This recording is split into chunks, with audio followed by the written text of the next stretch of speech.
Bienvenidos, bienvenidas a este nuevo ciclo de conferencias en donde hablaremos acerca de finanzas personales. En esta oportunidad explicaremos cómo poner en orden tus finanzas personales y el objetivo fundamental que tenemos para esta sesión es contribuir en el crecimiento y en el desarrollo personal y profesional de todos los suscriptores que nos siguen en nuestros diferentes canales, en especial en nuestra página web y canal de YouTube. Particularmente para esta sesión, lo que queremos es que nuestros suscriptores puedan adquirir información que contribuya en el desarrollo de sus conocimientos financieros, de tal manera que puedan mejorar en esta área y tener un mejor nivel de vida y una mejor calidad de vida a nivel financiero. El contenido que vamos a tener para esta sesión es básicamente 3 puntos. La primera parte tiene que ver con los estados financieros que todas las personas deberíamos utilizar, independientemente de que seamos personas naturales. Es importante aprender a identificar y aprender a manejar algunos estados financieros que nos ayudan a entender cómo nos encontramos en esta área y poderlo mejorar a través de un primer diagnóstico y el establecimiento de unos objetivos y un plan de acción que nos ayude a resolver las dificultades que se presentan en este sentido. La segunda parte tiene que ver con el cómo se puede aprender a elaborar los propios estados financieros. En esta sección explicaremos para cada tipo de estado financiero los elementos que lo componen y en un video posterior haremos un ejercicio práctico para poderlo detallar y profundizar todavía más. La tercera parte tiene que ver con el análisis de los estados financieros. Aquí explicaremos algunos indicadores financieros importantes, básicos, que todos deberíamos aprender a manejar, que nos ayudan a entender cómo nos estamos comportando en esta parte y que nos ayudan a identificar los puntos claves que tenemos que mejorar para poder potenciar el tema financiero en nuestra vida. Así que comencemos. La primera parte, que tiene que ver con los estados financieros que deberías utilizar, básicamente se compone de estos 3 puntos. Primero, el balance general. Segundo, el estado de resultados. Y tercero, el flujo de caja. El balance general es un estado financiero que todas las empresas utilizan y que a nivel individual también es importante utilizarlo porque nos da una descripción muy concreta en un momento en el tiempo acerca de qué es lo que tenemos, que son los activos, qué es lo que debemos, que serían los pasivos, y cuál es la cantidad que nos queda al final, que sería el patrimonio. El estado de resultados, por otra parte, nos va describiendo de forma frecuente en el tiempo, porque el balance general es puntual, el estado de resultados es acumulativo, nos va mostrando de qué manera se va comportando los ingresos, los gastos y las utilidades que cada uno de nosotros generamos. En las empresas se les llama utilidades, nosotros lo percibimos como ahorros que después podemos invertir. Y el tercero se llama flujo de caja. El flujo de caja tiene una variación con respecto al estado de resultados y es que nos describe de una forma muy física cuánto dinero tenemos, ya sea en el bolsillo o en el marranito o en una cuenta de ahorros o debajo del colchón. Nos dice de forma muy puntual cuál es el dinero que queda al final de cada periodo. Estos 3 estados financieros debemos aprenderlos a utilizar y por eso vamos a pasar a la segunda parte, que tiene que ver con la manera como se pueden construir los estados financieros. Comenzando con el balance general. En el balance general, como lo comentaba anteriormente, tenemos una ecuación fundamental que es necesario aprender y es la que se utiliza en toda la contabilidad, que nos dice que los activos son iguales a la sumatoria de los pasivos y el patrimonio. Es decir, siempre tiene que existir este equilibrio.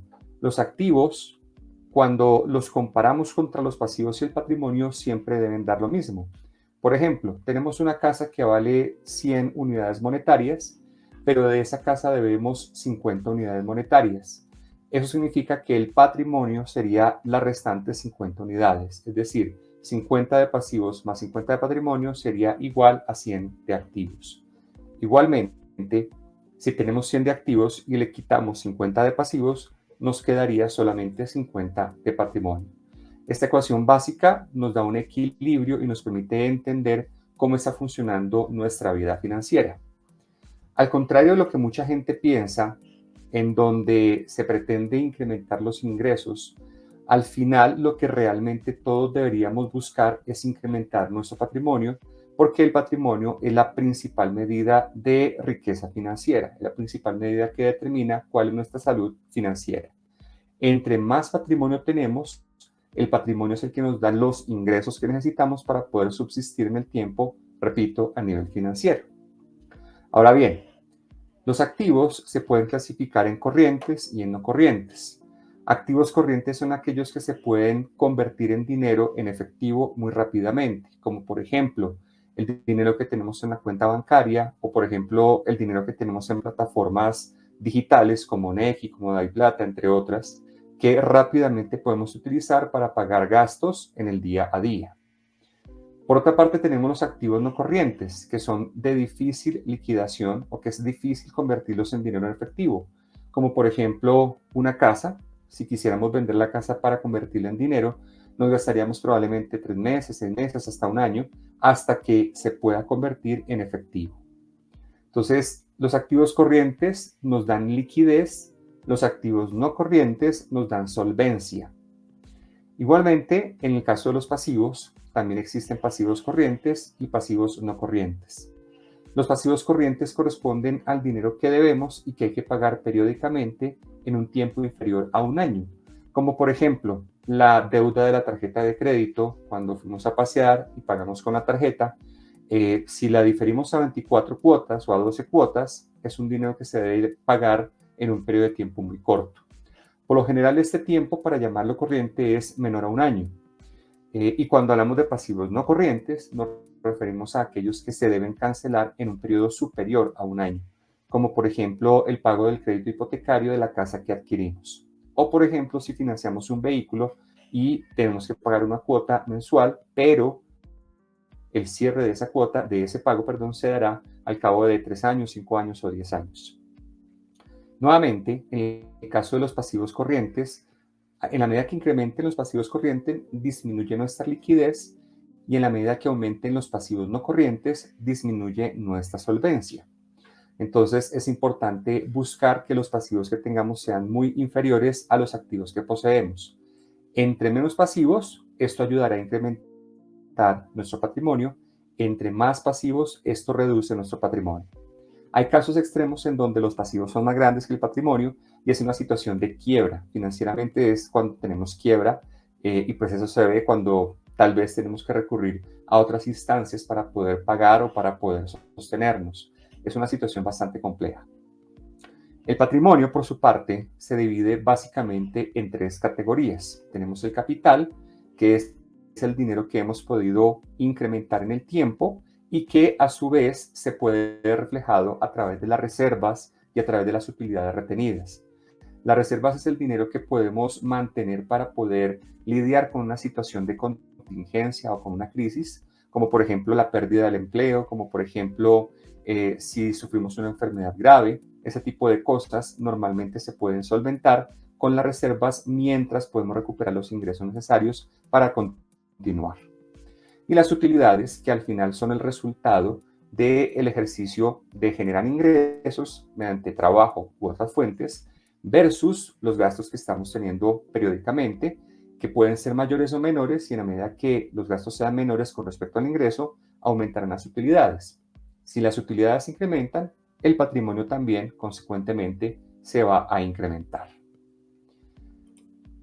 Por otra parte, tenemos dentro de los estados de resultados 3 componentes también, que son los ingresos, los gastos y costos y las utilidades. Todas las personas naturales podemos generar ingresos básicamente de 4 formas, o por lo menos así es como lo categoriza la Dirección Nacional de Impuestos y Aduanas en Colombia, y es básicamente los ingresos que generamos por el trabajo, es decir, aquellos que vienen de un sueldo, los honorarios, que son aquellos que vienen de cuando prestamos un servicio a un cliente, pero con el cual no tenemos un contrato de trabajo, sino que simplemente ejecutamos una tarea y dicho cliente nos paga al finalizar dicha tarea.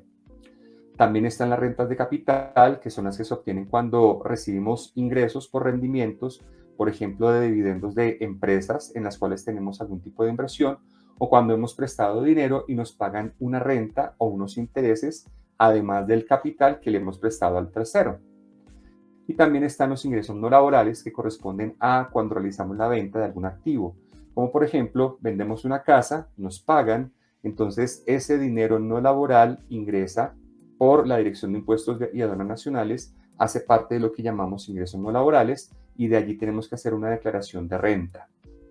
Bueno, en general de todos los 4 tipos tenemos que hacer una declaración de renta si se cumplen unos topes mínimos, pero en general los ingresos no laborales no son continuos, sino que por lo casi siempre son puntuales en algún momento del tiempo. Por otra parte tenemos los gastos. Dentro de los gastos existen gastos familiares, inversiones y gastos de financiación. Los gastos familiares son los que la mayoría de las personas poseemos cuando pagamos un arriendo, pagamos la cuota, por ejemplo, la alimentación, los estudios, los transportes, cuando pagamos un seguro. Esos son gastos que se pueden dar una vez en el año o con frecuencia periódica, una vez al mes, por ejemplo. También están las inversiones, que es cuando compramos un activo. Por ejemplo, vamos a comprar una casa o un vehículo. Esa es una inversión como tal. O cuando tenemos ya una casa y queremos mejorarla, por ejemplo, vamos a colocarle un nuevo baño, cambiar la cocina.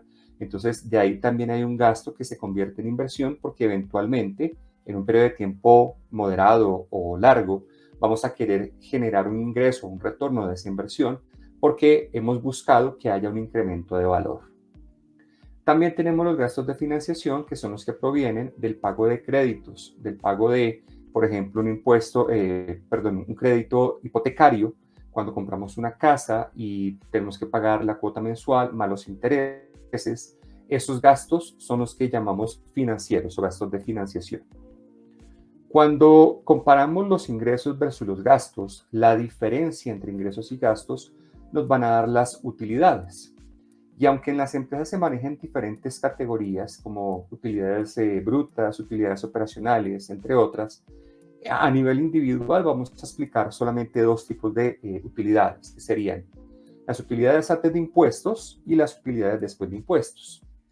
Las utilidades antes de impuestos serían aquellas que provienen de la diferencia de los ingresos totales del periodo menos los gastos totales del periodo, sin descontar el pago de impuestos, que en el caso de las personas naturales sería la declaración de renta. La utilidad después de impuestos sería cuando a esa utilidad antes de impuestos, pues obviamente le pagamos los impuestos de renta a la DIAN y de ahí nos queda un valor final. Entonces, lo ideal es que las utilidades sean siempre positivas y que adicionalmente, a través de buscar metodologías de manejo de impuestos, podamos reducir el pago que se hace de manera legal y podamos incrementar esas utilidades al final de todo el ejercicio. Este es el segundo tipo de estados financieros que se puede utilizar. Y el tercero, que es el flujo de caja, es un estado financiero un poquito más sofisticado, pero es el estado financiero que nos dice qué tanto está creciendo el dinero que poseemos. Entonces, aunque en las empresas se maneja de una forma un poco más compleja, aquí a nivel individual vamos a decir que es la diferencia entre el dinero que teníamos al inicio del periodo, que es a su vez el dinero al final del periodo anterior. Por ejemplo, el 1 de enero tendremos el dinero que teníamos al 31 de diciembre del año pasado. Después está el dinero que generamos en el periodo, que sería el dinero en efectivo que tenemos en cuentas bancarias, en plataformas digitales, entre otros. Y la sumatoria de esas dos es el dinero que nos da al final del periodo. Idealmente, esa cantidad debería ser positiva y paulatinamente ir creciendo, porque ese dinero que vamos acumulando es el que después podemos utilizar como ahorro o para poder invertir en diferentes mecanismos que nos ayuden a crecer a nivel financiero. Vamos a hacer un video posterior en donde vamos a realizar un ejercicio muy práctico para entender esto mucho más y para poderlo aplicar de tal manera que sea más fácil su interiorización y que ustedes mismos también lo puedan desarrollar cada uno desde sus casas. Ahora bien, un tercer elemento es cómo analizar los estados financieros. Para el análisis de los estados financieros, tanto en las empresas como a nivel personal, es importante utilizar algunas métricas, algunos indicadores muy básicos. Estos que ustedes ven acá en pantalla son algunos de los mínimos que es recomendable utilizar. Por ejemplo, el primero de ellos es cuál es el margen de utilidad que nos queda al final de cada periodo. Es decir, de los ingresos totales que recibimos menos los gastos totales, ya sea antes o después de impuestos, cuál es la cantidad que nos queda y esa cantidad qué porcentaje representa frente a los ingresos. Entre más alto sea el margen de utilidad, mucho mejor. Entre más bajo sea el margen de utilidad, pues eso va a afectar negativamente nuestro patrimonio. Igualmente, está el margen de flujo de caja. Y aquí en este caso el margen de flujo de caja lo que analiza es el dinero en efectivo, porque sucede que el margen de utilidad a veces no se representa en dinero en efectivo, sino que también tiene en cuenta dinero que todavía no hemos recibido, pero que sabemos que en algún momento va a llegar. Por ejemplo, hacemos un servicio a un cliente, le pasamos una cuenta de cobro, pero esa cuenta nos va a llegar el dinero en efectivo en 2 o 3 meses.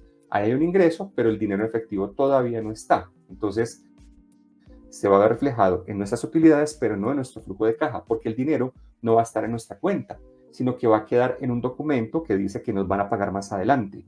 Entonces, así como en el margen de utilidad es importante que sea positivo, el margen de flujo de caja también es mucho más importante que sea positivo y que siga creciendo. Entre mayor margen de flujo de caja tenemos, significa que nuestra salud financiera está mejorando de una forma mucho más positiva. También es importante analizar la solvencia y la liquidez, y esto tiene que ver con lo que mencionábamos hace un rato de los activos y los pasivos. La liquidez relaciona los activos corrientes versus los pasivos corrientes y la solvencia los activos no corrientes versus los pasivos no corrientes. Pero en síntesis, liquidez y solvencia lo que nos dice es la capacidad que tenemos para pagar nuestras deudas. Si tenemos más activos que pasivos, vamos a tener más capacidad. Pero si tenemos menos activos que pasivos, significa que vamos a tener menos capacidad. Y ahí es donde las personas empezamos a tener dificultades. Cuando una persona empieza a endeudarse, eso significa que aumenta su deuda, cada vez más el dinero que va ingresando periódicamente se va reduciendo la capacidad para hacer pagos hacia el futuro. Entonces, por eso es importantísimo controlar el nivel de deuda, porque de lo contrario se reduce la liquidez y también se puede reducir la solvencia. Un tercer o más bien un quinto elemento, una quinta forma de analizar los estados financieros es el nivel de deuda. Y aquí lo que buscamos es analizar cuál es el patrimonio que tenemos versus el nivel de deuda que tenemos. Recuerden que la fórmula básica de la contabilidad es activos igual pasivos más patrimonio. Entonces, cuando los pasivos son más grandes que el patrimonio, significa que eso va a reducir nuestros activos. Cuando el patrimonio es más grande que los pasivos, significa que nuestros activos también van a ser más grandes. En el fondo, lo que queremos es incrementar el patrimonio, no tanto incrementar los activos, sino más bien incrementar el patrimonio. Y para poder incrementar el patrimonio, porque ahí es donde viene la riqueza financieramente hablando, lo que se hace es controlar o tratar de reducir el nivel de deuda. Una persona que no tiene deuda es muy difícil que pueda ir a la quiebra. Entonces, en la medida que podamos disminuirla o eliminarla, si es posible, es más saludable la vida financiera de una persona. Bien, hasta aquí ha llegado la sesión de hoy. Envíenos sus preguntas, escríbanos sus comentarios a través de la caja de comentarios. Cualquier duda que exista la trataremos de resolver en los próximos videos y nuevamente, como lo explicábamos anteriormente, iremos progresando en la descripción de esta información paulatinamente para ir mejorando la comprensión de cada uno acerca de este tema. En el siguiente video haremos una descripción mucho más práctica y detallada con casos acerca de cómo llevar a cabo estos estados financieros. Muchas gracias y hasta una próxima oportunidad.